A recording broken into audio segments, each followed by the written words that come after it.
After cheated, I got with my boyfriend of 5 years, slept with my stepsister in my bed on my birthday. 5 years down the drain. That night, I slept with a man. A man whose features bore a faint resemblance to my cheating ex. I woke up the next morning. I looked at the unfamiliar sleeping face beside me, and the black card on the nightstand, as well as a private island transfer agreement valued at over $100 million. I was stunned. On the signature line of the agreement, 3 words were signed with a flourish: Marcus. He was Ryan, my ex-boyfriend's brother. The true head of the Hayes family, rumored to be ruthless and aloof and reserved. I made a snap decision and made a quick escape.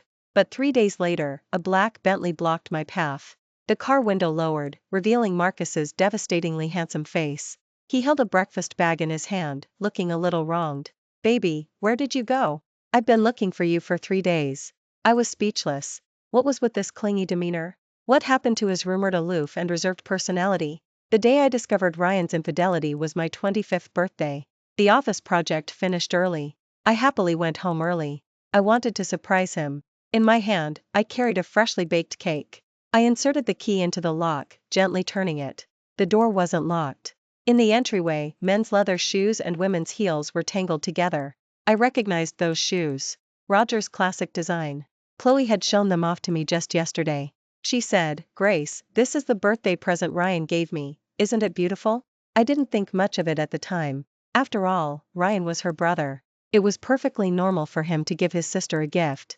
But now, embarrassing gasps came from the bedroom. I froze in place. My blood instantly turned to ice. "Ryan, be gentle," it was Chloe's seductive voice. "Will come back unexpectedly?" Ryan's low laughter echoed, tinged with a slight hoarseness. "What are you afraid of? She's working late today, she won't be back before 10. Besides, even if she comes back, what can she do?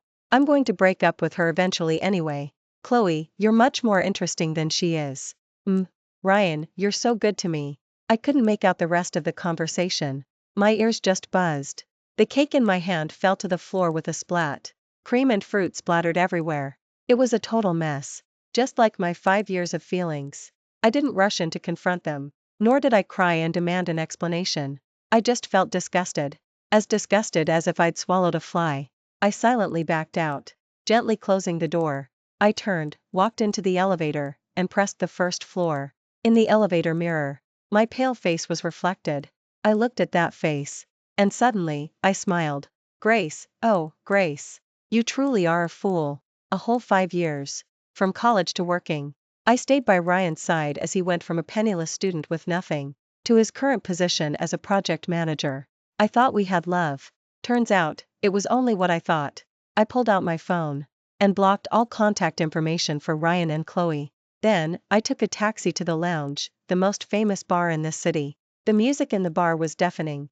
On the dance floor, men and women writhed wildly, releasing their excess hormones. I found a booth, ordered a whole round of the strongest drinks, and gulped them down one after another. The spicy liquid burned my throat and numbed my senses. I just wanted to get myself drunk, to forget that sickening scene. I don't know how much I drank. My stomach churned. My head began to spin. A greasy man approached. His hand rudely rested on my shoulder. "Hey beautiful, alone? How about I keep you company for a drink?" I frowned, trying to push him away. But I couldn't muster any strength. The man's smile became even more lecherous. His hand started to slide down my waist. "Get lost," I cursed. "Oh, feisty. Aren't we?" The man didn't care, leaning in closer instead. "I like feisty." Just as I was about to use my last bit of strength to slap him, a hand with well-defined knuckles pressed down on the greasy man's wrist. The grip was so strong, the man's face instantly changed. "Ah! Ow, ow, ow." I looked up in a daze. A tall figure stood before me. Against the light, I couldn't see his face clearly. He seemed pretty formidable. "Scram. Just one word." The greasy man stumbled away. The man sat down beside me and took the drink glass from my hand. "A girl shouldn't drink so much when she's out alone. My last name is Hayes." His voice was very pleasant. It made my ears tingle. Under the influence of alcohol, I scrutinized him. White shirt, black trousers. Immaculate. A high nose bridge. A pair of deep, captivating eyes. Between his brows, there was a slight resemblance to Ryan. But his demeanor was completely different. Ryan was the sunny, outgoing campus heartthrob, whereas the man before me seemed distinguished and aloof. Are you Ryan? I asked drunkenly. The man's eyes darkened slightly. No. Oh. I nodded, then slumped back onto the table. Who cares who he is? Anyway, he was a haze. Tonight, I was going to sleep with a haze. I suddenly lifted my head. I grabbed his tie, pulling him towards me. Hey, it's my birthday, give me a gift. The man raised an eyebrow, seemingly amused. What kind of gift? I leaned close to his ear, whispering so only we could hear, you. The man's body stiffened. His breathing also deepened slightly. After a moment, he chuckled softly. All right. One word ignited the fuse in my body.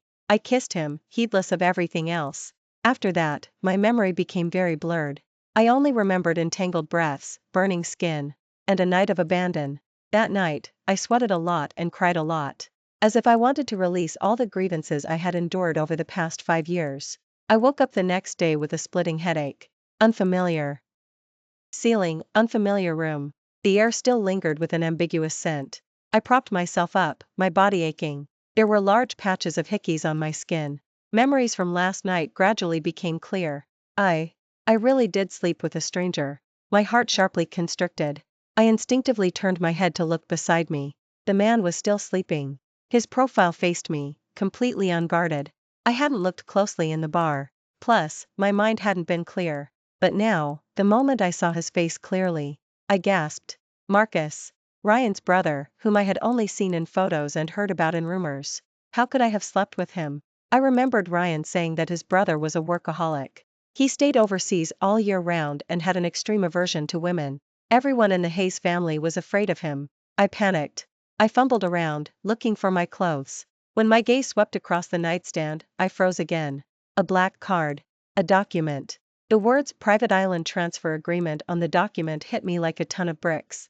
I picked it up with trembling hands. Island value, 100 million US dollars. Assignee, Grace. Assignor's signature, Marcus. What kind of powerful person had I latched onto? Was the price of a one-night stand this high? I didn't dare think anymore. I didn't care about the agreement or the black card. I grabbed the clothes scattered on the floor, hastily put them on, and tiptoed out of the room. Opening and closing the door, all in one smooth motion. Of the 36 stratagems, running away was the best. The moment I ran out of the hotel, I finally took deep, gasping breaths. I looked back at the hotel one more time. Only one thought was in my mind, run. The farther, the better.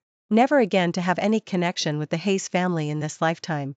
I thought my encounter with Marcus would end with that absurd night. I changed my phone number and moved house. I even applied to the office to transfer to an overseas branch office in a remote location. I just wanted to start a new life. But I underestimated Marcus's clingy nature. 3 days later, I had just walked out of the office building. A sleek black Bentley smoothly pulled up in front of me. The car window lowered, revealing Marcus's stunning face. He wore a bespoke suit, his hair impeccably combed. His captivating eyes behind his gold-rimmed glasses were fixed on me. Unlike the cold, distinguished demeanor he had at the bar that night, now, his eyes held a faint trace of a wronged expression. Get in. He spoke, his voice still icy. I pretended not to hear and tried to walk around the front of the car. But he opened the door and got out, catching up to me in a few steps and grabbing my wrist. Grace. I didn't expect him to grab me. It startled me, and my hand trembled. I struggled, but couldn't break free. Mr. Marcus, you've got the wrong person, I said coldly. No, he looked at me with conviction. I've been looking for you for 3 days. Already, colleagues were peeking and gossiping. I didn't want to be the center of office gossip. What exactly do you want? I asked in a lowered voice. He didn't speak, but handed me a thermos he was holding. You haven't had dinner, have you? I had Aunt make you specialty soup. What was this move? Mixed signals? Or a new manipulation tactic strategy? Marcus, that night was just an accident. I took a deep breath, trying to reason with him. Adults, part ways amicably, okay? No, he refused without a second thought. That night, you were the one who initiated it. He leaned closer, lowering his voice, his tone ambiguous. You said you wanted me to be your birthday gift. So, now I'm yours. Boom. My face instantly turned crimson. How could this man say such embarrassing things without batting an eye? You're shameless. He admitted it openly, even smiling a little. Only shameless for you. With that, he unceremoniously put me into the passenger seat. Then he walked Ed around to the other side and got into the car himself. The car doors locked. He placed the thermos on my lap. Then he leaned over and helped me fasten my seatbelt. His warm breath brushed my ear. I stiffened, not daring to move. His pleasant fur scent enveloped me, making me uncontrollably recall that wild night. Marcus, let me out. I snapped in embarrassment. Eat first. He sat up straight and started the car. There seemed to be no room for negotiation. I looked at the thermos on my lap, then at the man beside me, focused on driving. A wave of helplessness washed over me. This man, he was like stubbornly persistent, clingy, and impossible to shake off. Marcus's debt collection campaign officially began that day. He appeared religiously at my office building every day, bringing breakfast in the morning and picking me up after work in the evening, rain or shine. At first, I resolutely ignored him. I returned everything he sent, untouched. If he blocked my way, I'd go around him. But he always found a way. Breakfast would be delivered directly to my desk. Signed your. Everyone in the office looked at me with an ambiguous and curious gaze. After work, he would wait at the entrance half an hour early. If I took a taxi, he would drive behind me, not too far, not too close.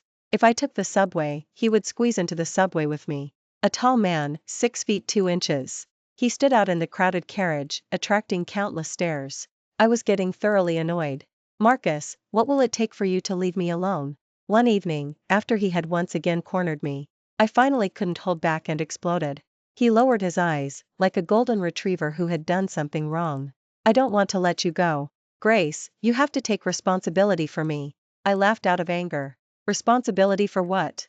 I was the one who got the raw end of the deal that night, okay? You even gave me a black card and an island. We're even. He pressed his lips not speaking. He just stared at me, unmoving. His eyes filled with stubbornness. I gave up. I realized that neither a firm nor a gentle approach worked with a clingy person like him. He was like super glue. Once he stuck to you, there was no shaking him off. The office rumors also grew more intense.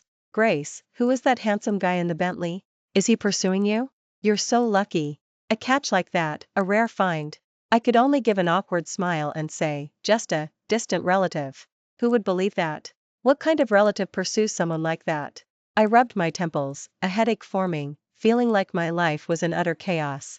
And the real trouble was yet to come. That day, I was at my desk, rushing to finish an urgent proposal. The receptionist suddenly ran over, looking strange, and said to me, Grace, someone's looking for you downstairs. A Mr. Hayes, she paused, her expression a little hard to describe.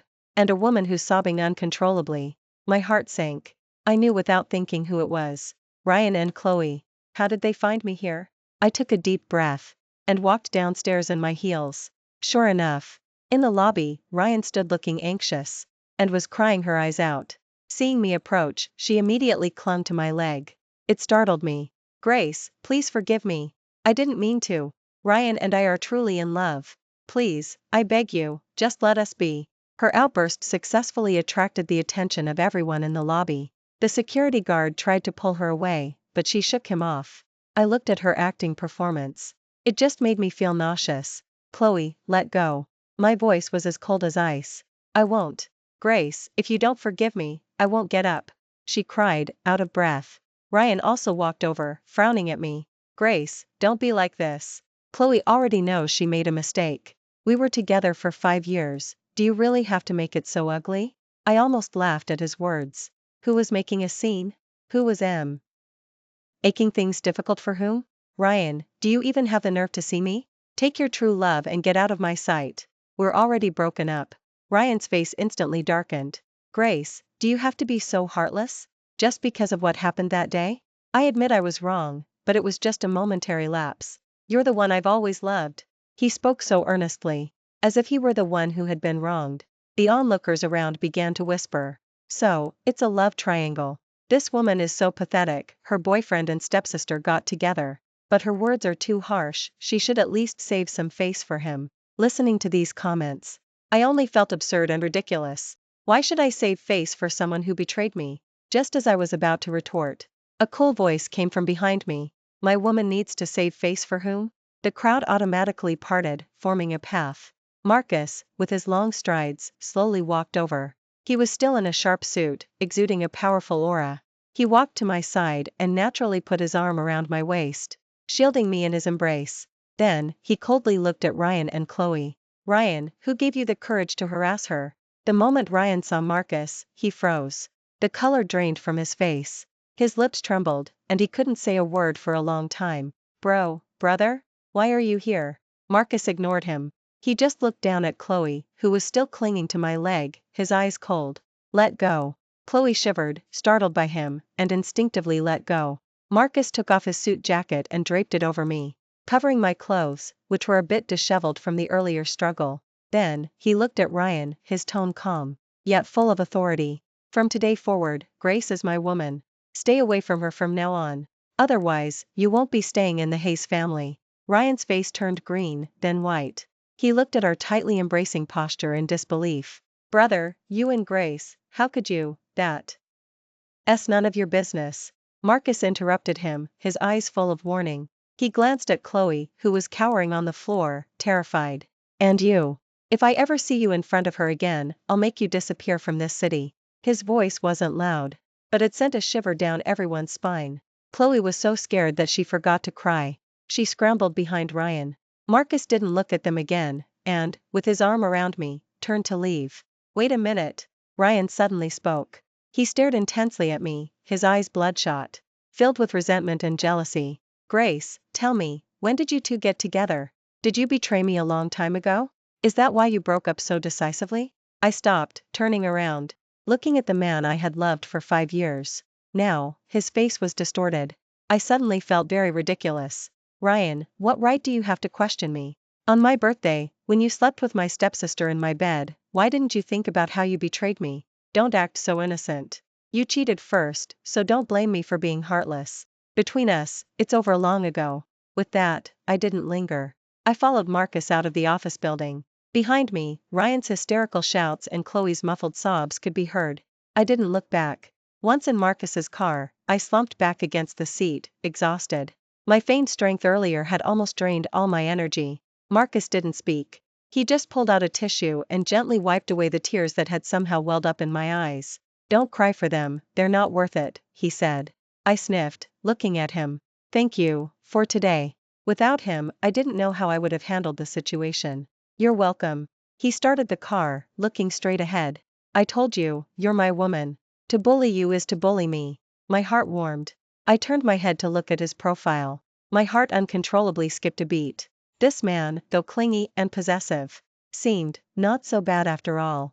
After the drama downstairs at the office, Ryan and Chloe indeed stopped bothering me. I heard that Marcus had directly removed Ryan from his project manager position and reassigned him to a less significant department.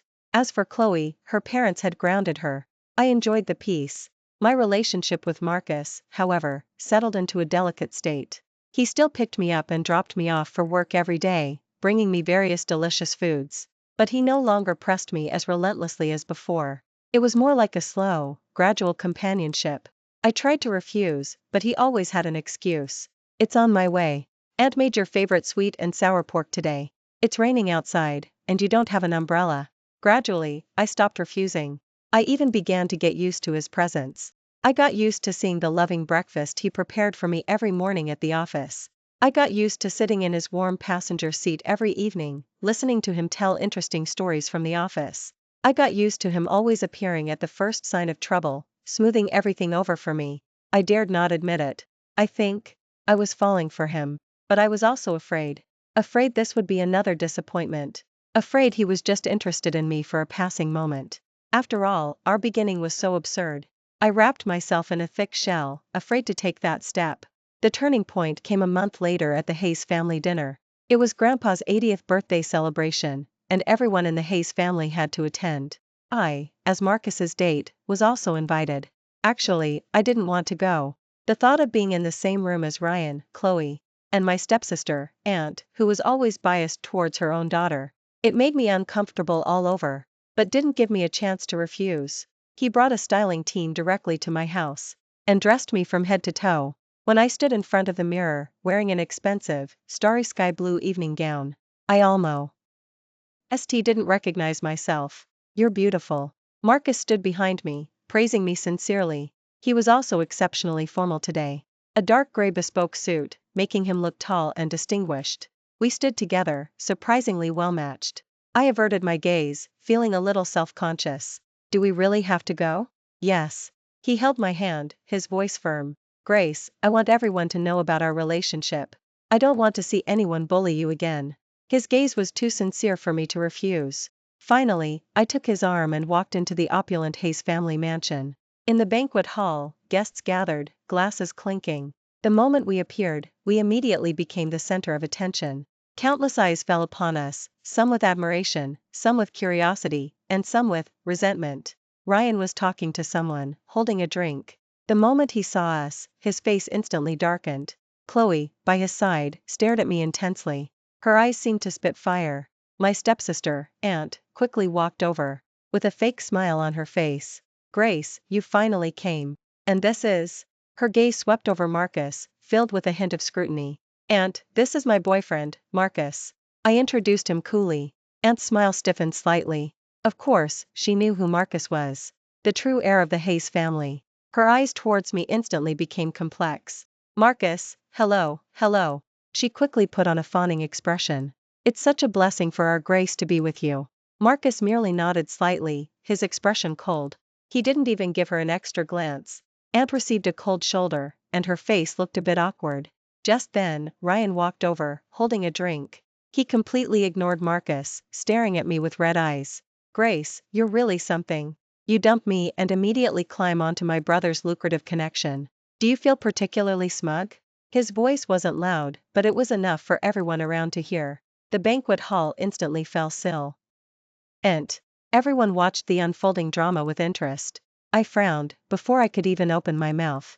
Marcus had already shielded me behind him. Ryan, watch your words. His voice turned cold. Me, watch my words. Ryan looked as if he'd heard the biggest joke. Brother, don't let her fool you. This woman is cunning. She's a gold digger. When she was with me, she was only after our Hayes family money. Now that you're richer and more powerful than me, she just kicked me to the curb. Bang! A loud slap echoed. Everyone was stunned.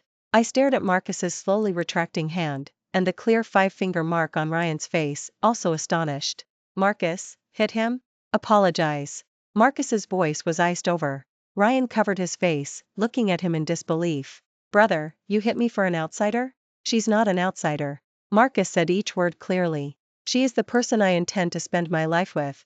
I'll say it again, apologize to her. Ryan's eyes instantly turned red. He glared fiercely at me, then looked at the cold-faced Marcus. The long-suppressed jealousy, resentment, and humiliation completely erupted at that moment. Like a madman, he lunged at Marcus. Damn you, Marcus! I'll fight you. The two men, both over 6 feet tall, started brawling in front of everyone. The sound of fists connecting echoed repeatedly. Guests gasped. The scene descended into chaos. I was taken aback by the sudden turn of events. Stop fighting. Both of you, stop. I rushed forward, trying to separate them, but Ryan shoved me away. My heel twisted, and I stumbled backward. Just as I thought I was about to have a close encounter with the cold floor, a strong pair of hands steadily caught me. Marcus abandoned his struggle with Ryan and rushed over to hold me in his arms immediately. He anxiously checked my body. Did you hurt yourself anywhere? I shook my head, looking at the bruise on his lip and his messy hair. My heart ached. Are you okay? I'm fine. He helped me up, then turned to go back to Ryan. Enough!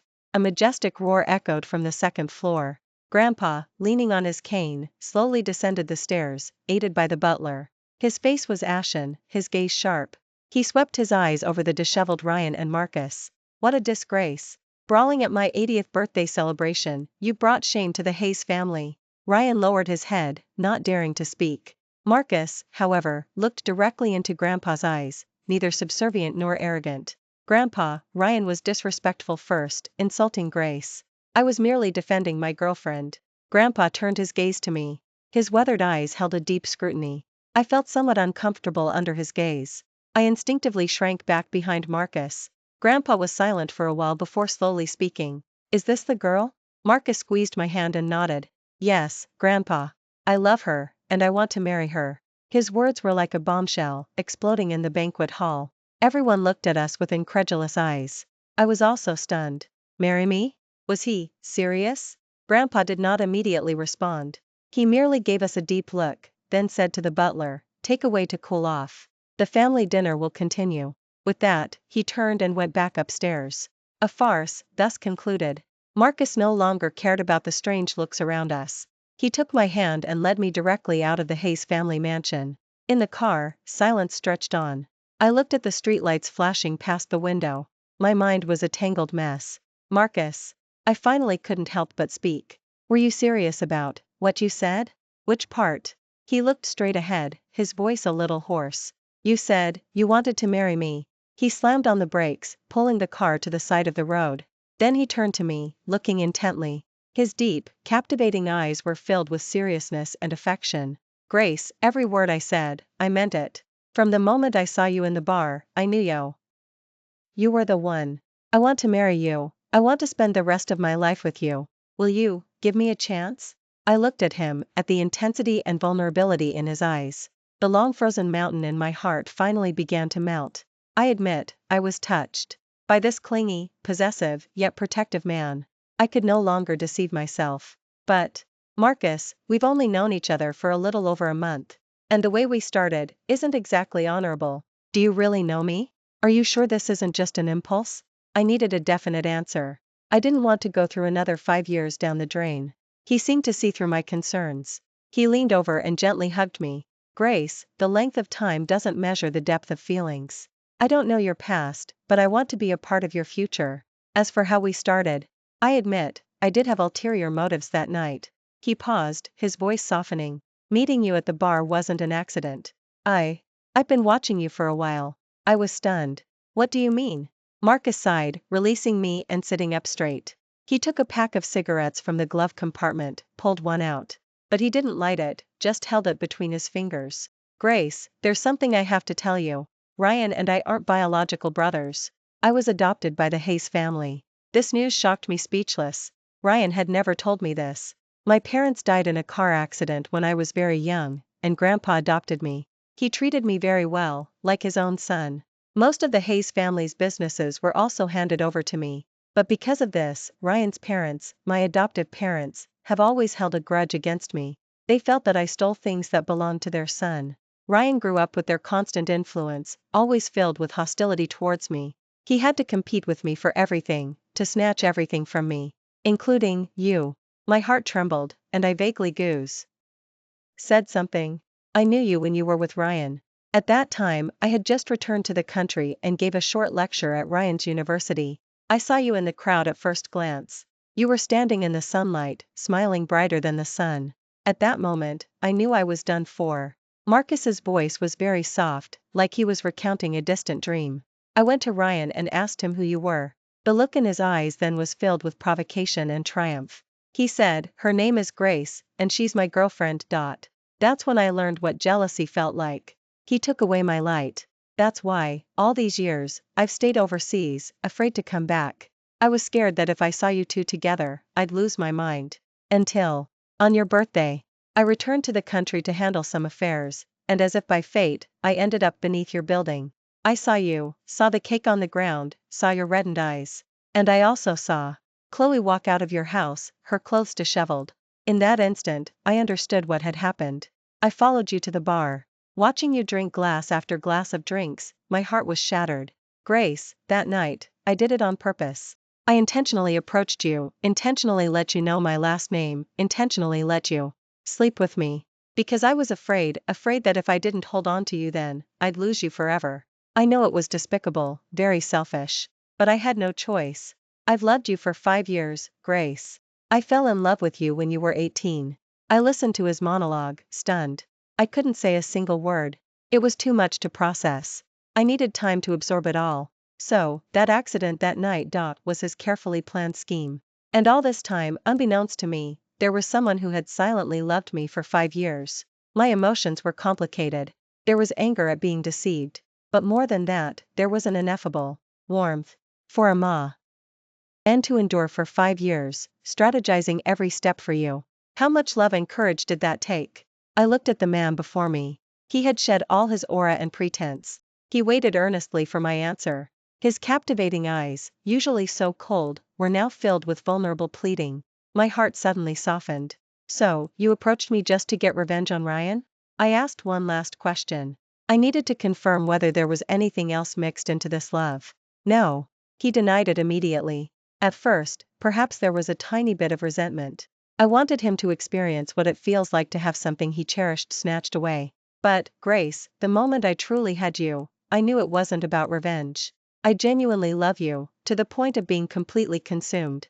Every minute, every second I've spent with you over this past month has been the happiest time of my life. I'm terrified of losing you, absolutely terrified. That's why I've been like a clingy person, sticking to you, watching over you. I was afraid that if I wasn't careful, you'd vanish. He took my hand and placed it over his heart. Grace, this place, it beats for you. Can you feel it? I could feel it.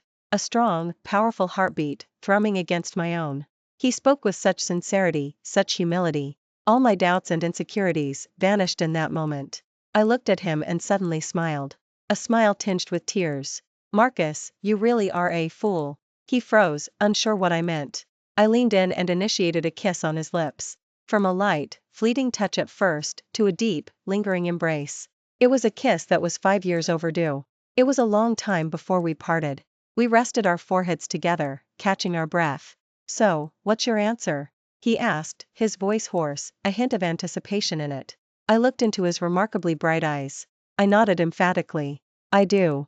I'm willing to give you a chance, and myself a chance too. Marcus, I look forward to our fate together. He was stunned for 2 seconds, then immense euphoria swept over him. He pulled me tightly into his embrace. The force was so strong it actually hurt a little. Grace! Grace! He repeated my name over and over again, as if to confirm it wasn't a dream. In his arms, I couldn't help but smile too. After confirming my relationship with Marcus, I was in high spirits. I was humming a song at home when the doorbell rang. I thought it was building management. Through the peephole, it was Ryan.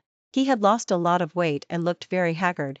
He was wearing cheap casual clothes, his hair was messy, and he hadn't shaved his stubble. He was no longer the cheerful, handsome campus heartthrob he once was. Instead, he resembled a destitute vagrant. I didn't open the door. Grace, I know you're in there. Open the door, let's talk. I leaned against the door, silent. I won't do anything to you, I just want to say a few words. His voice held a hint of pleading. 5 minutes, just 5 minutes. I still didn't move. I wanted nothing more to do with him. Silence fell outside the door for a few seconds. Then, his bitter laugh. Grace, do you really hate me that much? You won't even see me? I closed my eyes. Hate? It didn't seem to be that anymore. It was more disgust and disappointment. Just leave. We have nothing to talk about. I'm not leaving. He suddenly became agitated. If you don't open the door, I'll just wait here indefinitely. Grace, I know I was wrong. Please give me another chance, okay? His brazen behavior made me laugh out of anger. Ryan, have you forgotten that I'm about to marry your brother? What do you think you're doing, coming to me now? Outside, he fell silent. I thought he would give up then. But he continued, Grace, do you remember where we first met? How could I forget? It was on the day freshmen checked in. I was dragging 2 huge suitcases by myself, lost in the vast campus. A young man in a white t-shirt. He stopped. His bike in front of me. Hey there, need some help? His smile was even more dazzling than the sunlight. That was Ryan. The first Ryan in my memories. Clean, bright. Grace, your face was sunburned red back then. The voice from outside pulled me back from my memories. I helped you carry your suitcases down to the dorm building, and you insisted on buying me a drink. You searched for ages, but only had 5 yuan in your pocket. You said, I'm so sorry, I only have this much. I'll treat you to something better next time, senior. You were so flustered yet earnest, it was incredibly cute. I thought I had long forgotten these details. But as he mentioned them, they became as vivid as if they happened yesterday. And that winter in our sophomore year, it snowed so heavily. Lover's Lane at our school was especially slippery. You insisted on dragging me to build a snowman, but you slipped and fell after just a couple of steps. You twisted your ankle and cried buckets. I carried you on my back for 3 blocks before we found a clinic that was still open. On the way back, snowflakes fell on your hair, and you fell asleep on my back, like a little kitten. My back was frozen stiff, but my heart felt especially warm. Yes, we once had such beautiful memories. In those days when we had nothing, we were each other's only support. He would eat instant noodles for a whole month just to buy me a limited edition lipstick. And I would work a part-time job for an entire winter break just to buy him the newest pair of sneakers. We squeezed into a small rented apartment, imagining our future. He said that when he had money, he would buy me a big house, one with a garden. I said, it doesn't have to be big, as long as you're there, anywhere is home. Back then, we only had eyes for each other. Genuine, passionate, believing we could love until the end of time. But why do people change? Grace, I know it was my fault. I was blinded by greed, seduced by that bitch. Chloe. I'm a bastard, I'm not human. Only after losing you did I realize how important you were to me. Without you, every day feels like living in hell. My brother. He doesn't love you at all. He just wanted to snatch you away from me. He's always been like this since we were kids. Anything that belongs to me, he tries to take. Grace, don't let him fool you. Someone as cold-blooded as him doesn't understand what love is. You won't be happy with him. I walked to the door and yanked it open. Ryan didn't expect me to actually open the door and froze in place. Grace, are you done talking? I interrupted him, my voice devoid of warmth. If you're done, get out. Grace. He took a step forward, intending to grab my hand. I stepped back, avoiding him. Ryan, cut out your hypocritical act. Do you really think bringing up a few things from the past will make me soften? Do you think your pitiful display here will make me change my mind? You're wrong. Those beautiful memories were destroyed by your own hands the moment you and Chloe rolled around in my bed. Now, you just make me sick. My wedding to Marcus was quickly put on the agenda. Grandpa personally approved it. He said, good child, you've been wrong these past years. If you like him, pursue him. Grandpa supports you. Although parents were completely against it, under William's authority, they didn't dare say much more. However, their gazes towards me grew increasingly hostile. I didn't care. Anyway, I wouldn't be living with them in the future. As for Ryan and Chloe, I heard that Ryan was completely disowned by the Hayes family. He was sent to an overseas branch office in a remote location, exiled indefinitely. Chloe's fate was even worse. Her parents, in an attempt to appease the Hayes family, disowned her. They kicked her out of their house. Later, I heard she wasn't doing well outside. But none of that concerned me anymore. I wasn't overly forgiving. I couldn't repay kindness for malice to those who had harmed me. They got what they deserved. Marcus and I set our engagement party for a month later. The location was on the private island he gifted me. Azure waters, white sands, and swaying palm trees. I walked in a pristine wedding dress, arm in arm with Marcus, step by step, towards our blissful future. Under the sunlight, he placed a ring on my finger. He vowed a promise of a lifetime together. Grace, thank you for appearing in my life. From this moment forward, I'll be there for all your joys and sorrows. I will dedicate my life to loving you and protecting you. I looked into his deeply affectionate eyes. My vision blurred with tears. I stood on my tiptoes and kissed my groom. Marcus, I love you. Thunderous applause erupted from below the stage. I looked back and saw my friends and colleagues. They were all wishing me well. My life, finally, at the age of 25, through the clouds, I finally saw the most beautiful rainbow. I believe that love and hope are eternal. He will find you through any crowd. He will tell you, don't be afraid. From now on, you have me. Thank you for watching today's story. If you enjoyed this video, please give it a like and share it with your friends. We look forward to hearing your thoughts in the comments.